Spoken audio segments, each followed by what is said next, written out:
Undying is not a commander that gets a whole lot of love, at least not that I've seen. Hopefully, by the end of this video, I can convince you guys that he's actually a pretty solid option. Let's get into it.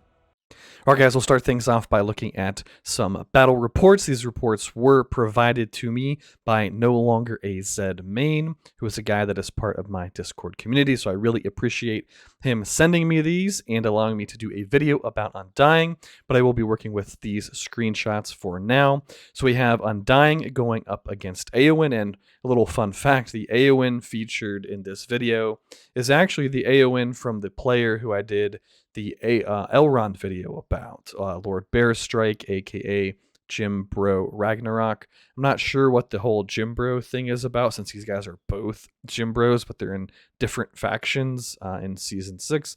But anyway, pretty solid report here. Eowyn is packing 2 tier 4 units, and Undying is bringing along some tanks and a whole lot of Reapers. We'll talk about that here in a little bit in the video. This was the Eowyn's gear for anybody interested.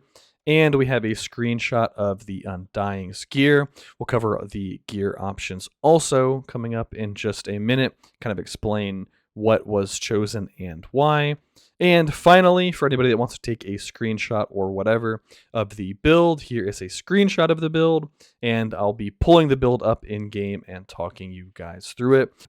But before we get into the equipment, arming compositions, and skill build, I just want to point out that I have been told by my friend here that Undying is primarily a commander that succeeds on RP servers because he's significantly better against good faction commanders than evil faction commanders.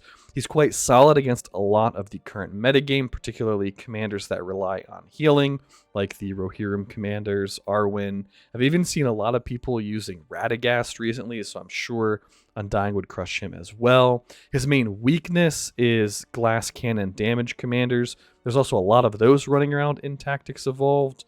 But that is the weakness that my friend Zed Main, or No Longer a Zed Main, he did want me to point that out in the video. However, overall against good factions, he thinks that he can be highly effective. So we'll go ahead and pull up his gear here. And pretty much what you want to do, Undying relies on his army dealing damage. Therefore, you want to choose gear that either helps his troops deal damage or helps them be more tanky.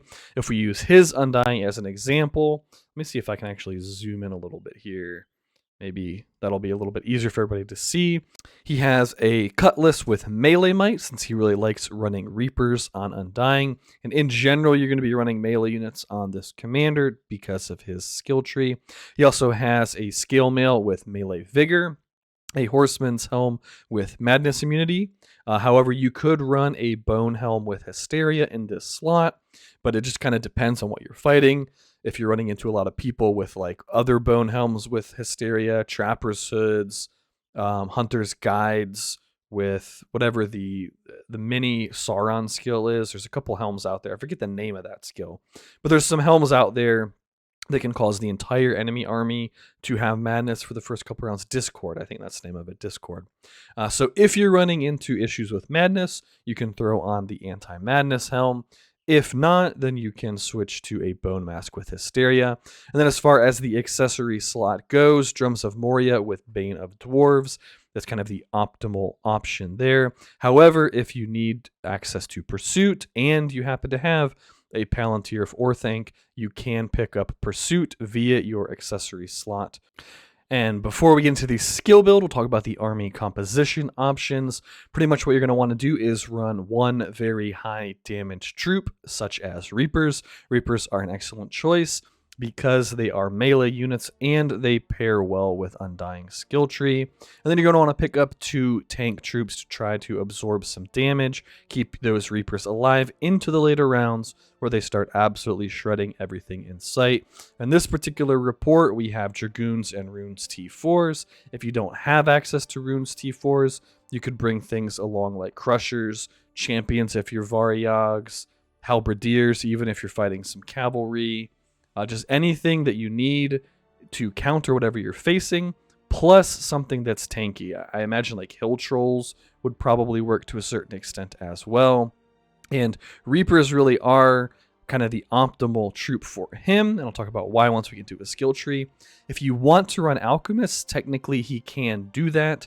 However, particularly with good factions, there is a lot of anti-burn damage running around these days, thanks to things like blinding barrier helms, the fire resistance halberds, and just the prevalence of high alert commanders. So what Zedmain was telling me is that he finds a lot more success with Reapers simply because so many people have access to so much anti-burn damage that running the Alchemists, you can pretty easily run into a hard counter in that regard. And as far as a skill build goes, this is the build that no longer Zedmain recommended to me. It's also the skill build that was used in that battle report at the beginning of the video. He puts 15 points into Undead Commander. This is kind of like a Gil-galad style Kingly Kin skill, where your units are going to have a very high chance of evading physical damage from the first 4 attacks. And then you can also pick up Dishearten, which is a very solid damage reduction skill. This goes up to minus 21% damage dealt for enemy units. It's really good because a lot of these damage mitigation style skills only go down to like minus 14%. I do believe that this is a debuff, though, that can be cleansed if that is relevant. He also picks up 15 points into Second Wind. This is going to shut off all healing after round 4. So do keep in mind that I'm pretty sure on this, somebody can double check me in the comments, but I'm pretty sure any healing between rounds 1, 2, and 3 still goes off. It's just on round 4 that this takes effect. It heals your army. Your army can no longer recover HP, but neither can theirs. He also picks up 7 points in Fanaticism. This is why I was saying that running melee units is going to be your go-to on Undying. Pretty much with most evil commanders, you're going to be running melee units anyway. And he also throws 4 points into Chilling Edge. I think this is a pretty solid skill. It drains quite a lot of focus right off the bat, and that can be very impactful against commanders like Galadriel, Gandalf the White, even Arwen potentially. So I do think that's a pretty solid skill as well. If you're having problems with ranged units, they are kind of all the rage for good factions in Tactics Evolved. You can pick up points into Nimbleness. This is another absolutely fantastic damage mitigation skill that Undying has.